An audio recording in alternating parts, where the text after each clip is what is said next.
예, 구약 성경에 보면은 그 11조는 하나인데요. 11조를 해라고 하시는 말씀은 하나인데 이 11조가 쓰이는 어떤 방법에 있어서는 서너 가지로 달라집니다. 11조를 내라고 하셔서 이제 11조를 다 냈습니다. 그러면 결국 그 11조에 대한 그 용도가요, 서너 가지로 나누어지는데 여러분 아는 것처럼 첫째 11조는 누구에게 기업으로 지급됩니까? 레위 지파에게. 그러니까 레위는 가나안 땅에 들어갔을 때 유독 레위 지파만이 12지파 가운데 레위 지파만이 기업이 없었습니다. 그 기업이 없다라는 것은 이 세상에서 먹고 사는 기업이 없다라고 그렇게 이야기했습니다. 그래서 레위인들은 다른 족속들이 지파들이 11조를 거두어서 준 것을 가지고 살았죠. 근데 이 레위 지파도 또 11조를 했습니다. 제가 언젠가 처음에 전도사 때 간증했죠. 내가 전도사니까 레위 지파니까 나는 11조 받는 입장이지 나는 내는 입장은 아니겠다. 이런 생각을 제가 그때 했더랬죠. 근데 성경에 보면은요, 레위 지파가 자기들이 받은 11조 가운데 또 11조를 누군가에게 냅니다. 누구겠습니까? 그게 바로 제사장입니다. 제사장, 대제사장에게 10의 1조를 냅니다. 자, 이런 11조의 종류가 있고요. 또 하나의 종류가 있다 한다면은 성전 앞에서 축제를 위해서 쓰게 되는 10의 1조가 있고요. 그리고 오늘 우리가 읽었던 매 3년마다 드리는, 매년은 아닙니다. 매 3년마다 드리는 가난한 자들과 과부와 고아와 나그네를 위해서 이 11조가 쓰이게 됩니다. 근데 얼마 전에 한국에서 높은 뜻 정의교회라고 하는 교회에서요, 매주 셋째 주마다요, 헌금 없는 주일, 이렇게 신문에 떴더라고요. 그래가지고 신문에서 어떻게 광고가 났냐면, 제가 요번에 그 바누아투에 갈 때 가서 이제 있는 중에 우리 정경석 선교사님이 거기에 대한 이야기를 꺼내시더라고요. 혹시 이 목사 그 헌금 없는 주일이라는 제목으로 요즘 막 한간에 이야기가 떠도는데 그 높은 뜻 정의교회에서 그런 일을 시작했다고 하는데 거기에 대해서 나는 좋게 생각한다. 뭐 어떤 사람은 나쁘게 보는데 하나님께 드려야 될 헌금을 어떻게 안 할 수 있을까? 뭐 그 도대체 무슨 뜻인가 막 이랬답니다. 그 나중에 보니까 저도 대충만 듣고 와가지고요 신문을 한번 확인을 해봤습니다. 확인을 해보니까 어느 신문에 올라온 글에 보니까요 정의 헌금, 올바른 헌금 이런 뜻으로 해가지고 셋째 주일날 정교인이 헌금을 안 하는 게 아니고요 헌금을 한답니다. 헌금을 하는데 그 다음에 돌아갈 때에 그 헌금을 가지고요 구제를 하러 다니는 겁니다. 봉사, 구제. 근데 이것을 어떻게 이렇게 시작하게 되었는가라고 보니까 한 2000년도쯤에 미국에서 이런 일이 누가 했더라고요. 어느 목사님이. 그래서 이대호 목사님이라는 이분이 아마 거기서 도전을 받고 감동을 먹어서 왜 그게 한 번의 행사로 끝났을까? 그 미국에서 했던 행사는 어떤 행사였냐면요. 교회에서 각 사람에게 돈을 100불씩을 준 겁니다. 교회에서. 교회 돈으로요. 헌금해서, 재정해서 각 성도들한테 100불씩을 준 것 같아요. 그러면서 뭐라고 그 조건을 붙였냐면 당신이 이때까지 내가 돈 좀 있으면 내가 저런 일 좀 한번 좋은 일인데 해봤으면 좋겠다 라고 생각했던 어떤 일이 있었다면은 100불이 적을 수도 있고 많을 수도 있겠지만 그 일에 한번 쓰라는 거죠. 그 대신 주의 이름으로. 예. 그래가지고 교인들이 숙제가 생긴 겁니다. 이거 일주일 안에 이 100불을 어떻게 쓰지? 혹시 여러분한테 그런 일이 생긴다면 여러분은 어떤 일 할 것 같습니까? 평상시 때 해본 일이 없어서 잘 모르실 수도 있습니다. 그렇죠? 유대인들은요, 아이들 교육을 위해서요, 집에 저금통이 있습니다. 저금통. 근데 이 저금통이 어떤 의미의 저금통이 있느냐면요, 애들한테 우리 민족 가운데, 우리 족속 가운데 거지가 만약에 동냥을 하러 우리 집에 온다면은 이것으로 준다. 이래서 그 집에는요, 유대인 아이들을 키울 때에 그 부모가 저금통이, 구제 저금통이 따로 있습니다. 저는 유대인들이 그렇게 한 이유를 알겠더라고요. 저도 요번에 이 11조에 대한 관계 때문에 성경을 또 찾아보고 또 찾아보고 또 생각해보고 해보니까요, 하나님이 나 여호와가 너의 하나님이라, 나 외에 다른 신을 섬기지 말라, 이게 첫 번째라, 이런 것처럼요, 내 이웃을 내 몸과 같이 사랑해라 하는 그 말 속에 가부와 고아와 나그네, 내 이웃이 누구냐 이래요. 어제도 지난 주일날 말씀드린 거 기억납니까? 강도 만난 자의 이웃이 되어 주어라 그랬죠. 네 이웃이 누구냐? 예수님, 내 이웃이 누굽니까? 그랬더니만 주님이 강도 만난 그 사람의 피 흘려 죽어가는 사람을 예를 들면서 선한 사마리아인 같이 너도 강도 만난 자의 이웃이 되어 주어라, 이렇게 말한 거예요. 그러니 유대인들은요, 하나님 외에 어떤 신도 섬기면 안 되는 것은 기본이었고, 또 똑같이 내 이웃을 내 몸과 같이 사랑하는데 그 내 이웃이 누군가 봤더니만 바로 나그네와 고아와 가부와 어려운 자들인 거예요. 그러니 이들의 삶의 목적이, 신앙생활의 목적이, 신앙생활의 의미가 무엇입니까? 라고 물어본다면 그들은요, 나 크리스찬이에요, 나 예수 믿는 사람이에요, 나 히브리인이에요, 나 하나님 믿는 사람이에요 라고 하는 증거가요, 그러면 네 삶 속에 가난한 자를 돕고 있느냐? 이렇게 물어보시는 거예요. 놀랍지 않습니까?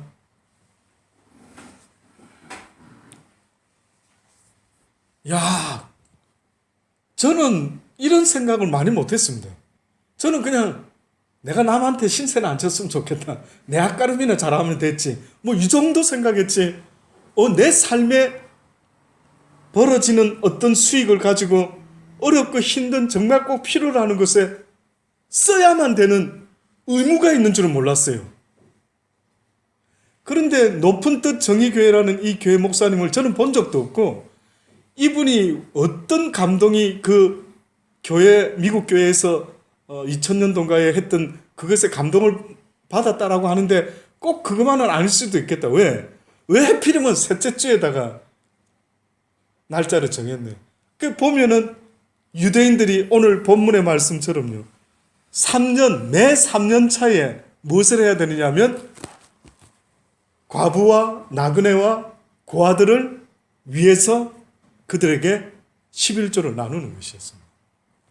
자, 이것이 구약 성경에서 지금 이야기했던 겁니다. 그런데 여러분 아셔요? 신약 성경으로 넘어오면은요, 이 뉘앙스가 조금 바뀝니다. 어떻게 바뀌느냐 하면 한 예를 들어볼게요. 구약 성경에서는 나쁜 짓 하지 마라, 남의 아내를 탐내지 마라, 도둑질 하지 마라, 남의 물건을, 이웃의 물건을 이웃을 위해 거짓 증거하지 말아라 이랬죠. 근데 신약이 넘어오면 상황이 또 달라집니다.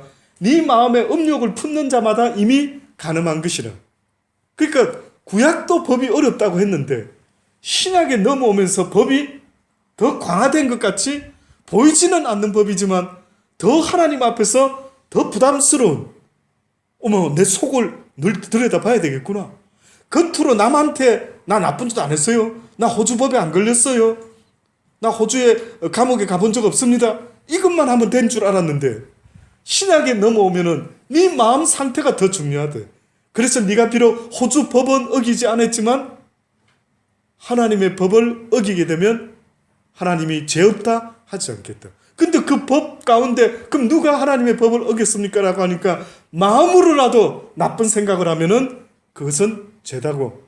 그래서 세상의 법으로는 네 마음의 나쁜 생각을 어떻게 하지 못하지만 모든 인간의 마음과 생각과 모든 것을 보고 계시는 하나님이 거기에 대한 대가를 치르게 할 것이라. 그러면 제가 한번 말씀드려 볼게요. 하나님이 하지 말라는 죄를 지었습니다. 그랬을 때 감옥은 안 갔어요. 근데 감옥은 안 갔는데 하나님께서 그에 대한 분명히 경고를 한 결과가 나타날 거 아닙니까? 죄 지은 결과가. 어떻게 나타날까요? 사실 성경에 다 있는 이야기인데요. 혹시 이 가운데 제가 생각했던 대답을 하시는 분이 있으면요, 짜장면과 짬뽕 중에 하나 쏘겠습니다. 양심이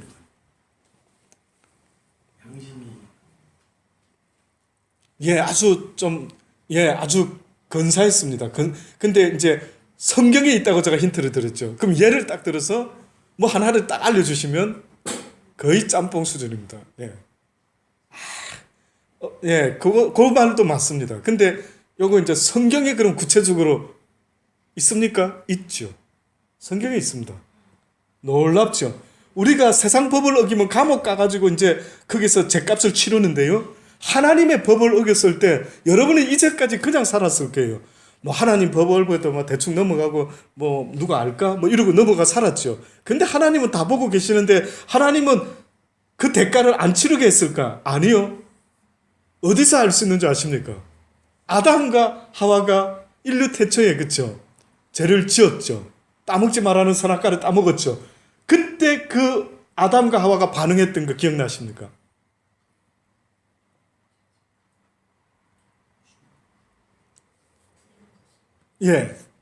무엇이 엄습했느냐 하면 가장 대표적인 게 벌거벗은 걸 보았고 눈이 밝아져가지고 그러니까 어머 창피 부끄러움 수치 느끼면서 하나님의 낯을 동시에 두려워 피했다고 했죠. 그 나무 속에 숨어버렸댔어요.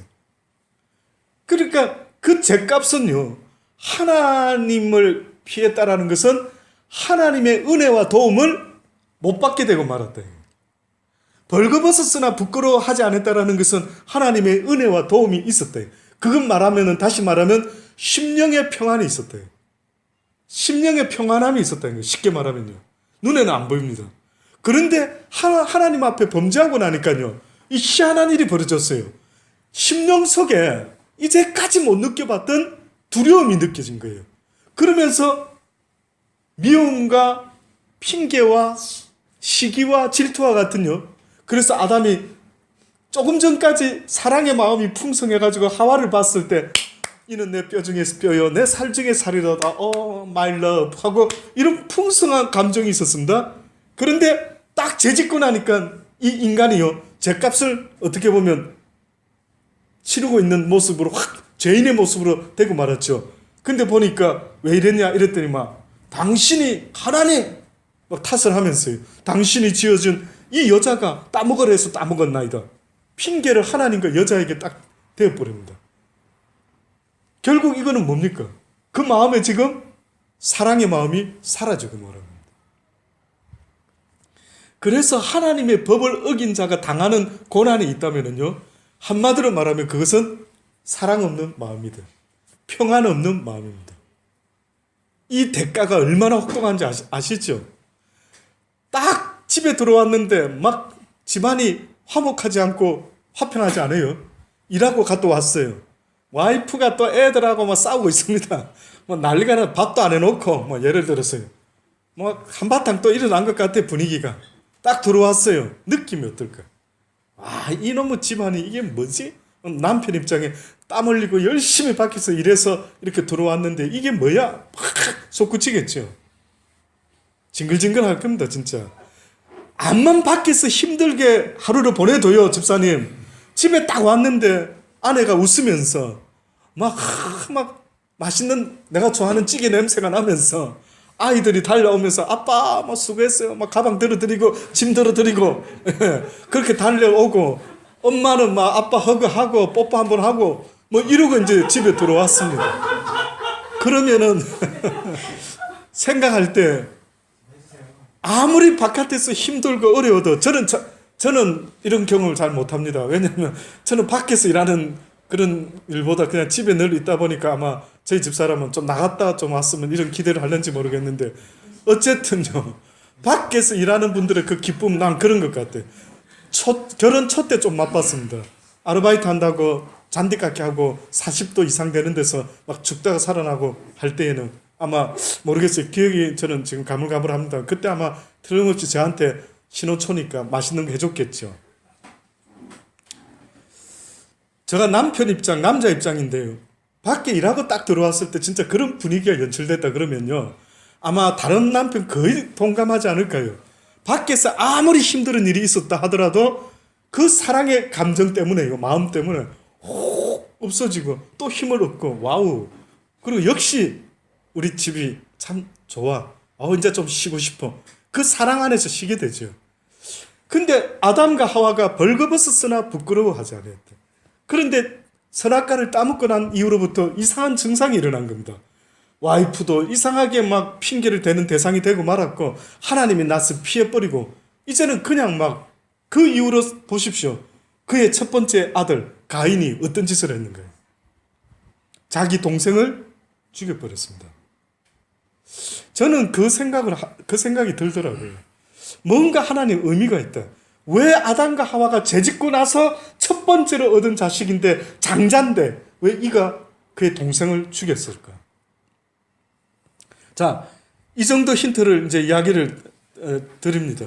신약에 넘어와가지고는요, 지금 11조 이야기를 하는데 신약에 와가지고는 어떤 차이가 있을까요? 신약이 이 정도로 겉으로 짓지 않았지만 마음으로 문제가 있었을 때 계속해서 하나님은 오히려 보고 있다라고 알려줬죠. 그러면 구약에서는 10의 1조를 떼가지고 소득의 11조 또 화폐가 생기니까 하나님이 정한 곳에 못 갈 때 돈으로 바꾸어서 거기 가서 우양을 사고 필요한 거 사서 가난한 자들과 고아와 과부들과 함께 나누어라 했습니다. 신약에 넘어왔다. 신약에서는 뭐라 했을까요? 신약에서 떠오르는 말씀 없을까요? 신약 성경에서는 예수님은 우리한테 이런 면에서 혹은 초대교회에서는 어떻게 했을까?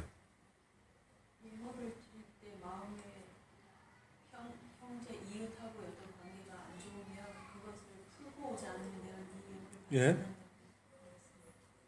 예, 그런 것도 있죠. 그거는, 그거는 구약에도 해당될 수도 있긴 한데, 어쨌든, 그런 거 있습니다. 그런 거 있습니다. 근데, 신약에서 새로운 교회가 시작됐죠. 여기는 성전, 회당, 구약은 성전, 그 전에 회당, 회막, 지성소, 성소, 자, 이런 분위기였습니다. 그죠? 신약 성경에 넘어와서는 좀 달라집니다. 누구 때문에? 예수님 때문에. 성전의 희막이 십자가에 돌아가셨을 때 찢어져 버렸댔죠. 그래서 그 이후로부터 많은 사람들이 그러면 이제 보혜사 성령이 너희들에게 임할 때까지 너희가 이 예루살렘을 떠나지 말고 기다리고 있어라. 쉽게 말해서 성령 시대가 되었죠.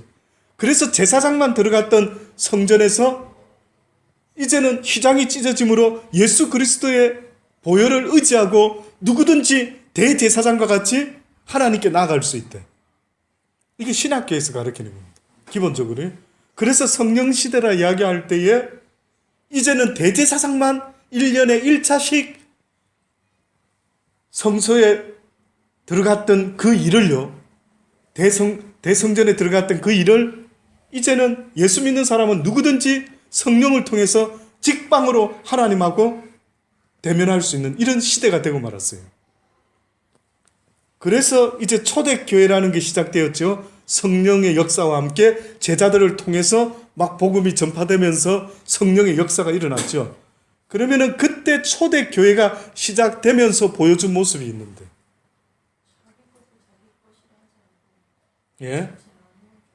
예, 맞습니다. 초대교회의 성령의 역사가 제자들에게 임하니까 제자들은 불의 혀와 같이 성령이 임하니까 배우지도 않은 언어를 방언을 쓰면서 다른 족속들에게 막 복음을 전했죠. 근데 그 복음을 들은 사람들은 또 달랐습니다. 들은 사람들의 대부분은 어찌하면 좋을꼬 하고 회개하고 그 다음에 성령의 역사 가운데 어떤 역사가 일어났는데 날마다 모이기를 힘쓰면서 어떤 일이 벌어집니까? 그들이 자기의 것을 조금도 제 것으로 여기지 아니하고 먹을 것, 입을 것, 필요한 것들을 어떻게 합니까? 모일 때마다 들고 오기 시작합니다. 그래서 아나니아와 삽비라라고 하는 사람 아십니까? 아나니아와 삽비라가 그때 초대교회 분위기가요, 사람들이 막 너나 할 것 없이 성령의 감동이 오니까 이제까지 요거 내 건데 우리 가족 잘 먹고 잘 살아야지 이렇게 했는데 조금 더 제 것을 제 것으로 여기지 않는 성령의 역사가 임했던 거예요. 잘 들어보셔야 될 겁니다. 제자들에게는 복음을 전하는 능력이 나타났지만 그 복음을 들은 성도들은 어떻게 보면 모든 주어진 것이 이제 더 이상 내 거라는 개념이 아니라 10의 10조도 다 주의 것이다. 이렇게 바뀌어버렸어, 생각이. 그래가지고 막 땅을 팔고 밭을 팔아가지고 어떻게 합니까? 제자들의 발 앞에 가져오죠. 또 하나 여쭤볼게요. 제자들의 발에 왜 가져왔을까? 성령 시대니까 막 알아서 각자가 하나님 앞에서 쓰면 안 될까요? 좋은 일에. 근데 분명히 초대교회는 보면 분위기가, 그죠? 다 제자들에게 갖고 왔어요. 사도들을 발 앞에 다 들고 왔어요. 꼭 제사장한테 제사 지낼 때 가져온 것처럼 사도들의 발에 갖고 왔어요.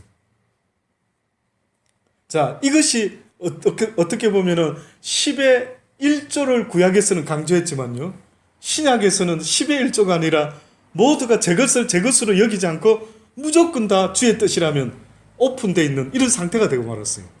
그래서 다들 사도 발 앞에 갖고 왔을 때, 그럼 사도들이 그걸 가지고 뭐 했을까요? 예, 그걸 가지고 혹시 성전 건축? 우리 같으면 성전 건축입니다. 그렇죠? 우리 같으면 막 밥 팔아서 땅 팔아서 나오면 막 그 액수가 보통이 아닐 텐데 그때쯤 되면 막 초대교회를 아마 멋지게 성전을 세워도 안 될까 싶은데, 교회 짓는 일은 아니고 사람들의 필요에 따라 어떻게 해요? 나누기 시작했죠. 그래서 사도들이 초창기 때 뭐 때문에 갑자기 바빠졌냐면요, 구제하는 일 때문에 갑자기 바빠진 거예요. 그래가지고 막 특히 어떤 사람부터 시작이 됐냐면 그때 순서가 있었더라고요. 먼저 하나님 앞에 나오는 자들, 그리스도 안에서 한 형제라 자매라고 일컬음을 받는 그들 가운데 어렵고 힘든 자들을 먼저는 돕기 시작하더라고요. 그래서 돕기 시작하고 나누기 시작했습니다. 그랬더니 이것이 소문이 났을까요? 안 났을까요? 소문이 났습니다. 그래서 예수를 모르는 자들이 이 소문을 듣고요, 혹시 뭐라고 반응했는 줄 아십니까?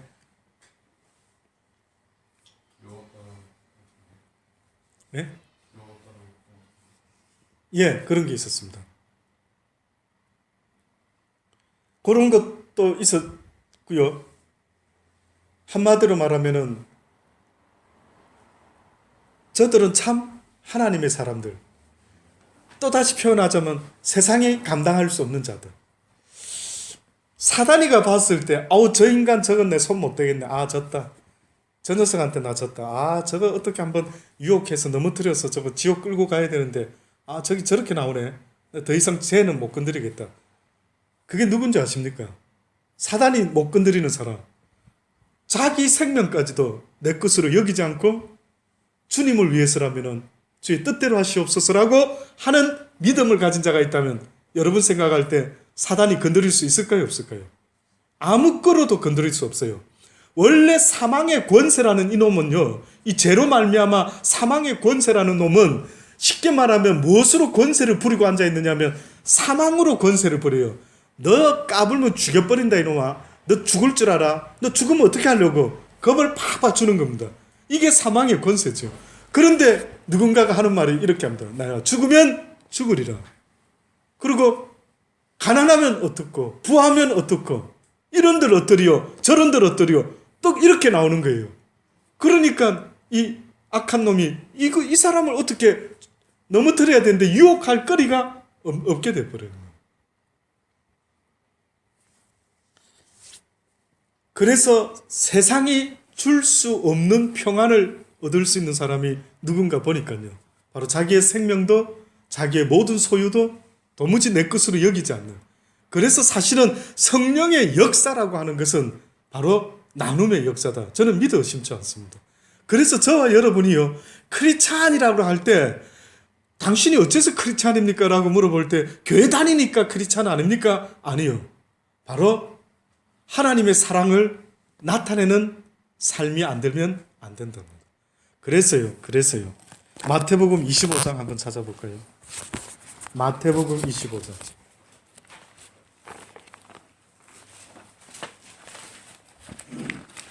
아주 이제 여기에 초대교회는 구제헌금 때문에 구제하는 일 때문에 막 사도들이 너무 바빴죠. 나중에 깨달아가지고 이야기를 합니다. 아, 우리가 이러면 안 되겠다. 사도들은 어떻게 하자고요? 말씀 전하는 것과 기도에 전무하자. 그 다음에 구제하는 거는 우리 집사님들, 신실한 집사님들 세워서 역할 분담을 좀 하자. 이제 이렇게 교회가 나누어지기 시작했죠, 역할이. 자, 그런데 나중에는 사도가 옆에 있으면 사도한테 들고 가겠는데 늘 사도 중에 12사도 중에 사도가 내 옆에 없지 않습니까? 그렇죠? 레위 시대에도 마찬가지입니다. 구약 시대에. 늘 레위인이 내 옆에 있으면 좋겠는데 레위인이 만약에 흩어져 살다가 없다 할 때에 그것도 성경에 이제 재미난 이야기도 많이 나오죠. 레위인을 꼭 그 동네에서 모시고 와가지고 꼭 세웁니다. 꼭 말하면 어떻게 보면 어디 뭐 집회를 떠나고 어디 무슨 여행을 떠나더라도 레위인을 꼭 끼우는 겁니다. 가족 여행 가는데 레위인을 꼭 끼우는 겁니다. 그러니까 이 시대는 말하면 가족 여행 가는데 목사님을 꼭 끼우는 거죠. 그래서 목사님 매일 저녁에 우리 가족 여행 가는데 예배를 좀 드려야 될 것 같습니다. 그래서 뭐 아니면 주일이 딱 끼었다. 아유 목사님 전도사님이라도 우리 저기 레위인을 끼워가지고 그렇게 가가지고 가족 여행 때도 하는 이게 구약에 실제로 나오고 있습니다. 오늘 시대에 말하면은 막 너무 웃을 수 있는 넌센스 같아 보이지만 실제는 안 그런 것 같습니다. 자, 마태복음 25장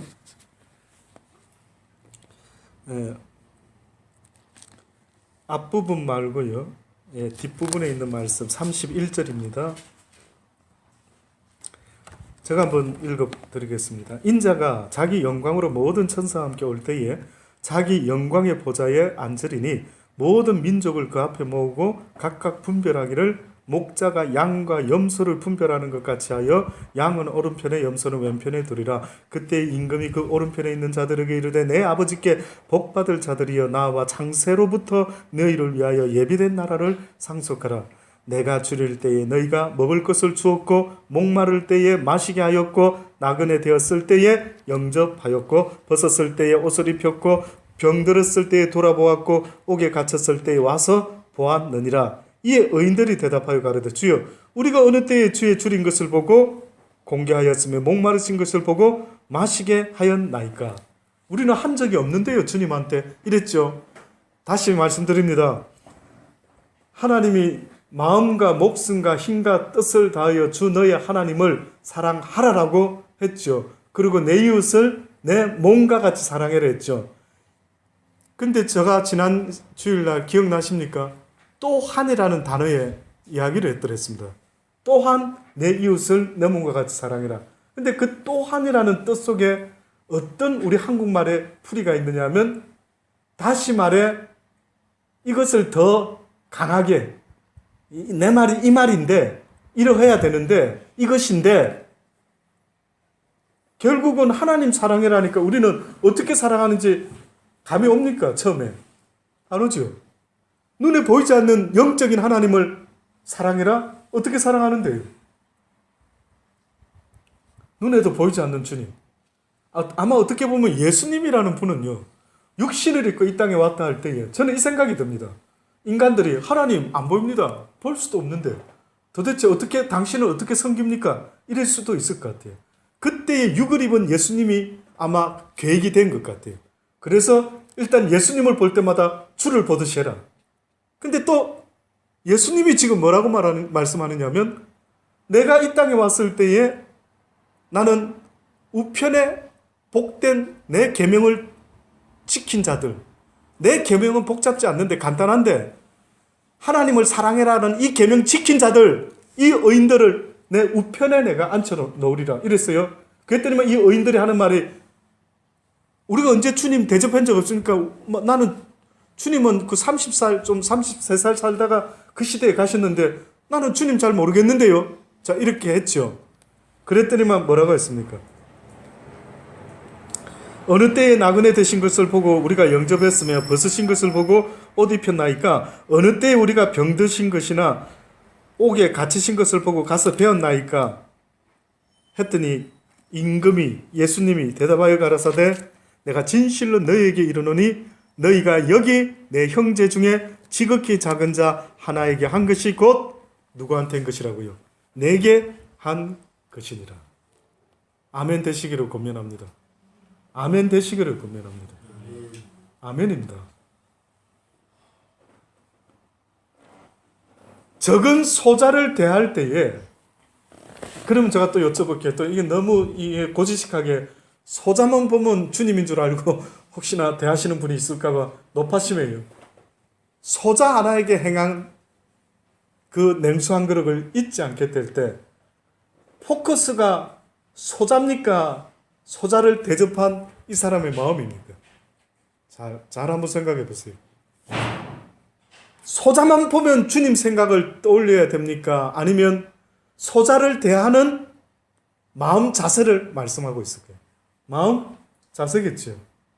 소자는 상관없습니다. 그렇죠? 소자가 대단한 건 아닙니다.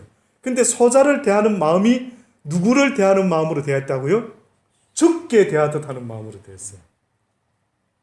그랬더니만 이런 말이 또 있죠.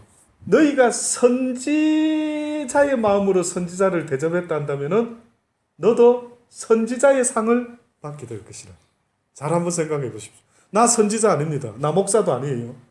그런데 선지자의 마음으로 선지자를 어떻게 보면 대접을 했어요. 또다시 말하면 주의 마음으로 선지자를 대접했어요. 보니까 선지자예요. 보니까 참 목사예요. 보니까 참 신실한 하나님의 사람이에요. 근데 가난해요. 그런데 유명하지 않아요.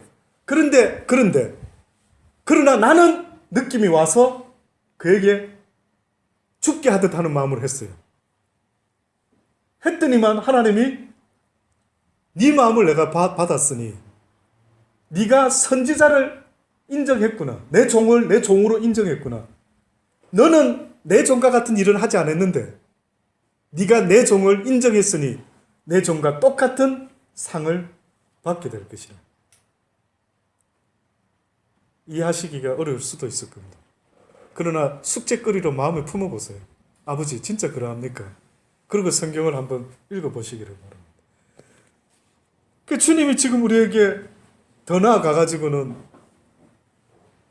사도가 있으면, 목사가 있어서 교회가 있으면, 기왕이면 교회에다가 헌금을 해서 11조를 해서 그것이 하나님이 기뻐하는 것으로 쓰일 수도 있지만은요, 오늘 당장 강도를 만나고 오늘 당장 내 주변에 그런 상황이 주어지지 않는다 할지라도 크리스찬의 증거는 뭐라고요? 소자 하나에게 냉수 한 그릇 대접하는 것에 있대. 내가 지금 그러고 있는지를 바라는 거예요. 그래서 강도 만난 사람을 처음에 누가 보고 지나갔다고요? 제사장. 종교 지도자 중에 가장 리더자였어요. 아마 이 시대의 목사, 장로 이런 부류겠죠.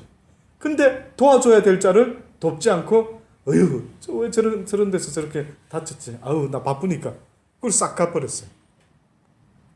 그 다음 레위 사람이 보니까 누가 또 저 다쳐있어. 근데 사마리아인 사람, 그 누구도 알아주지 않는 사람, 그 누구도 교회에서 직분도 없고요, 교회에서 누가 알아주지도 않는 사람입니다. 그런데 그 사람이요, 삶 속에서 수가성 여자가요, 예수님과 대화를 하다가 이런 대화가 나오는 거 기억나십니까?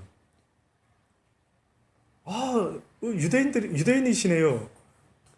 근데 유대인들은 뭐 예루살렘에서 예배를 드려야 된다던데 하면서 이제 예배 드리는 장소 이야기가 나왔습니다. 그랬더니 예수님이요, 이제 너희가 신령과 진정으로 예배할 때가 오나니, 내가 말해주고 싶은 건 장소의 문제가 아니다. 하나님이 원하는 것은 장소의 문제가 아니라 네 마음 상태를 보기를 원한다. 근데 이제 지금까지는 성전도 있고 회당도 있고 뭐 제사도 있고 하나님이 정한 장소도 있고 했는데 이제부터는 신령과 진정으로 예배 드릴 때가 온다라는 거예요. 그래서 저도 이게 뭐지? 왜 지금부터? 그럼 지금부터 뭐 어느 장소에서 아니면 이게 무슨 의미가 있을까? 알고 보니까요. 유대인들은 전부 다가 성전 중심으로 생활하는 게요. 교회 중심으로 생활하는 사람들이 지금도 이 시대에도 많습니다. 막 권사님들 막 이제 막 심심하시니까 어떻게 보면 막 교회 본 건물이 있는 교회는 아침부터 막 저녁까지 늘 막 마시러 오듯이 막 교회에서 모여서 이야기하고 교회에서 모여서 놀고 교회에서 모여서 마실 다니고 교회에서 모여서 좋은 일 한다고 하고 구제도 하고 유대인들이 늘 교회에 모여서 모든 걸 다 했습니다. 심지어는 예수님이 열받아가지고 뒤집어 엎은 사건이 있는데 교회에서 뭐 했습니까? 제사 지내는 동물을 팔고 다 필요해서 한 건데 주님이 하필이면 교회를 뒤집어 엎었어요. 상을 다 뒤집어 엎고 뭐라고 말합니까? 하나님의 집, 나 여호와 아버지의 집은 만민이 뭐하는 집이라고요? 기도하는 집이라. 뒤집어 엎어버렸어요. 결국은 성전이라는 곳은요, 하나님의 뜻을 배우는 장소예요. 말씀을 통해서 하나님의 뜻을 배우고 기도를 통해서 하나님의 뜻이 내 뜻이 되도록 땀방울이 핏방울이 되도록 기도하고 애쓰고 몸부림치는 장소가 교회입니다. 그리고 실습하는 장소. 삶 속에서 크리스찬의 삶을 살아라. 교회에 대한 열심이, 성전에 대한 너희들의 열심이 나를 오히려 망치는구나. 이게 주님이 직접 하신 말씀이에요. 그러면 주님이 무슨 말을 하고 싶어 하셨을까? 깨달아 보니까요. 제발 산 제물이 되어다오. 이제 너를 위해서 살지 말고 주님을 위해서 사는 바쳐진 인생이 되어다오. 제물이 제사장의 손에 바쳐져서 주님께 올라갈 때에 각을 떠서 죽은 짐승을 불태울 때에 꼼짝도 못하고 제물이 되었던 그 짐승들처럼 너희도 하나님 앞에 바쳐진 인생이 되어라. 살아있으나 산 제물이 되어 너 뜻대로 살지 말고 하나님의 뜻대로 사는 인생이 제발 되어다오. 이게 제가 아는 아버지의 몸부림치시는 외침이시라고 저는 믿습니다. 시드니의 모든 이가 이렇게 살지 못한다 할지라도 이 말씀을 들은 여러분만이라도 그것이 여러분의 목표가 되기를 바랍니다. 여기서 듣고 끝나면은 이것은 내 것이 안 되는 겁니다. 그래서 왜 기도가 필요한 줄 아십니까? 주여, 맞습니다.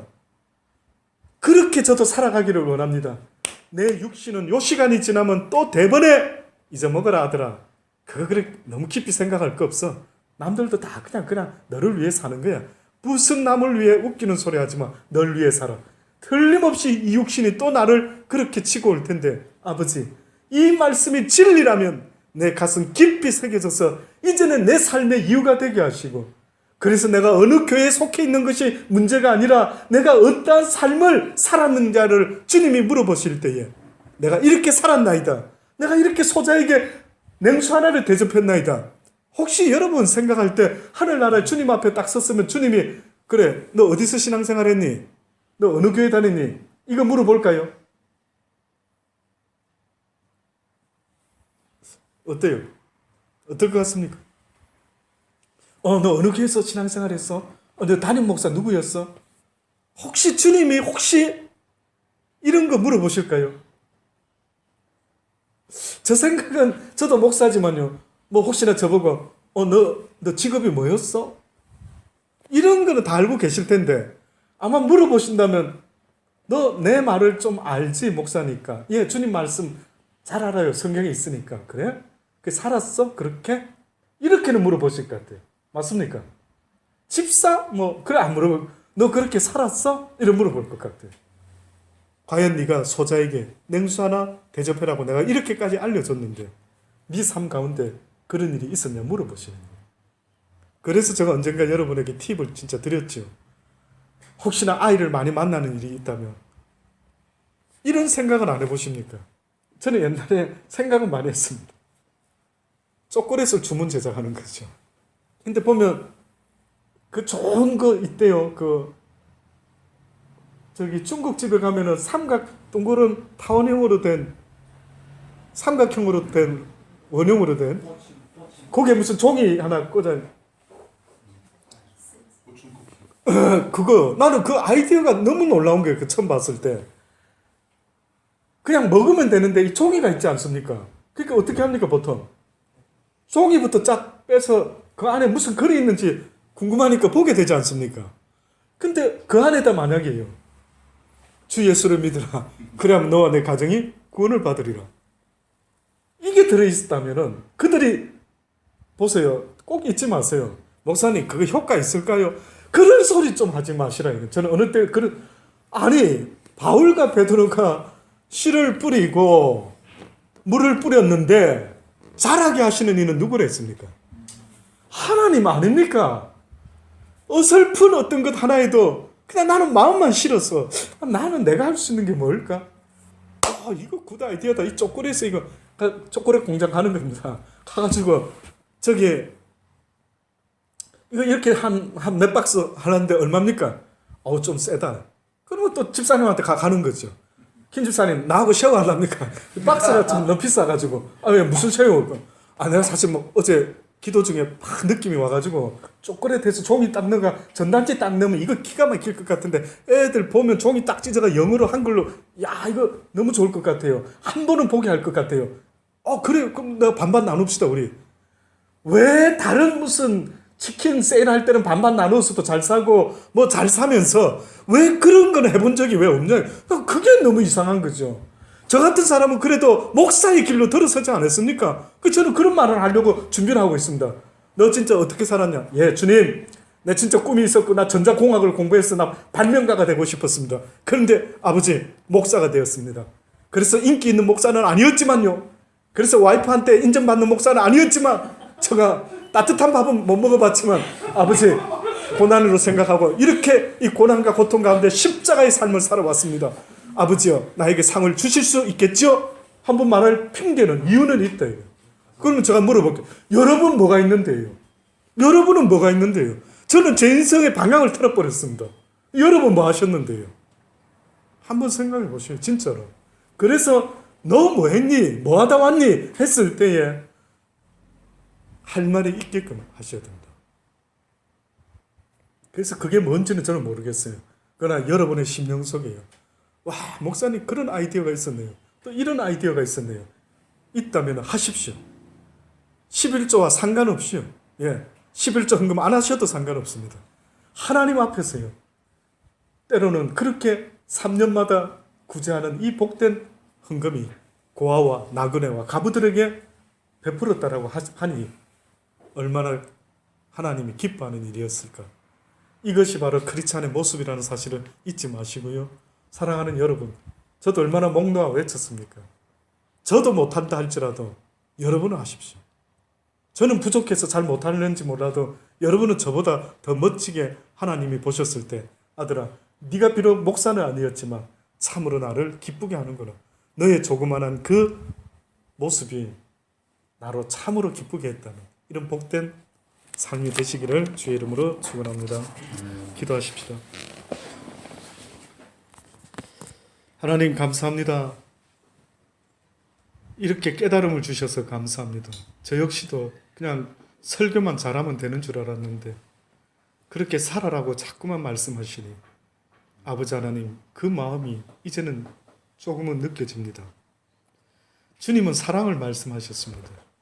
다른 모든 것 접어들고 네가 나를 사랑하느냐? 내가 너를 사랑한 것처럼, 내가 모든 걸 주었던 것처럼 너도 네 가진 것 모든 것을 나에게 내어놓으라고 하시는데 우리는 움켜쥐고 내어놓을 줄을 모르고 있는 것 같습니다. 주님께 어떻게 내어놓는지도 모르고 오늘 이 시대에 수많은 사람들이 하나님을 믿노라 하면서 평생을 교회 건물을 짓다가 빚더미에 앉아서 그렇게 생각지도 못했던 일들을 많이 겪는 걸 듣고 봅니다. 어느 교회는 세 번째 주일마다 헌금한 헌금을 가지고 하도 이웃들에게 나누는 삶을 못 사는 그들에게 나누는 삶을 살아라고 그렇게까지도 하는 교회를 신문을 통해서 뉴스를 통해 들었습니다. 우리 달란트 성도들은 그들에게 주어진 삶 속에서 일주일에 한 달에 한 번이 아니라 날마다 그렇게 살아가는 복된 하나님의 자녀들 다 되게 은혜 베풀어 주옵소서. 생각만으로 끝나지 말게 하시고 행동 옮기는 우리 모두가 될 수 있도록 은혜 베풀어 주옵소서. 예, 주신 말씀 붙잡고요. 이 시간에 통성으로 한번 기도하는 시간 되기를 바랍니다. 다 같이 통성으로 기도하십니다. 참으로 좋으신 아버지